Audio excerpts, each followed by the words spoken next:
બાપુ ક્યાંથી આવો છો તમે? હું થોડી પિથલપુર. અને શું તકલીફ હતી તમને? મને નાભીની તકલીફ હતી ઘણા વર્ષોથી સમયથી. એટલે આમ કેટલાક વર્ષથી છે? આમ તો મારી નાભી 17 વર્ષથી ઠેકાણે નહોતી. 17 વર્ષ મેં ઘણી મહેનત કરેલી, ઘણાને બતાવેલું, બોલું કરેલું, અવસાર કરાવેલો શરીરમાં, પણ ક્યાંય પરફેક્ટ ન થયેલું. કોઈ રગવું કરી, કોઈ નશું કર્યું, પણ કોઈના હાથમાં પરફેક્ટ કામ નાભીનું ન થયેલું.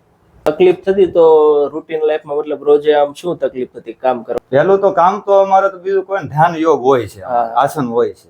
એ આસનમાં એ તકલીફ પાડતો અમને વધુ. ધ્યાન ના લાગે, ચેન ન પડે શરીરની અંદર, સુરતા ના લાગે, શરીરના પગ હાથ જે નસું આવે દુખવા માંડતી, એટલે હરખું બેહાય નહીં, એવી એવી તકલીફો પડતી મને. માથું દુખ્યા કરે, માથું દુખ્યા, ગેસનો પ્રોબ્લેમ રહેતો, ધ્યાન ક્રિયામાં પણ એ પ્રોબ્લેમ પાડતું. બરાબર. ને તમે અહીંયા આવ્યા, આપણે તમને આજે બીજી સારવાર છે, આજે આમ હવે તમને આમ કેવું લાગે છે? એકદમ પરફેક્ટ લાગે, એકદમ શાંતિ થઈ ગયું. હું ધ્યાન પણ કરી શકું છું ને 3, 4, 5, 6 કલાક હું એક ધારો એમનું બેઠી શકું છું, એક આસનમાં. કોઈ દુખાવો નથી રહ્યો. હવે પેલા જેવો કઈ ગેસ થાય છે ખરો? નહીં, એવો નથી થતો. પેલા તમને આમ ભૂખ નહોતી લાગતી ને એવું બધું થતું? ખાતો જ નહીં, જમતો જ નહીં, કોઈ ભોજન જ નહીં, અંદર લાખો એમ જ ન થતું, પેટ સકડાઈ ગયું હાવ.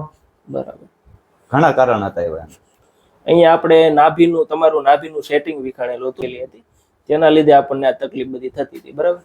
આપણે નાભીનું સેટિંગ કરી નાખ્યું, એટલે હવે આમ તમને કેવું લાગે છે? એકદમ શાંતિ ને 24 કલાક મોજ આવે છે, શરીર હળવું થઈ ગયું છે. હવે પેલા કરતા તમને આમ ભૂખ લાગે છે? બરાબર. ભોજન હાલે છે ખાવાનું. હા.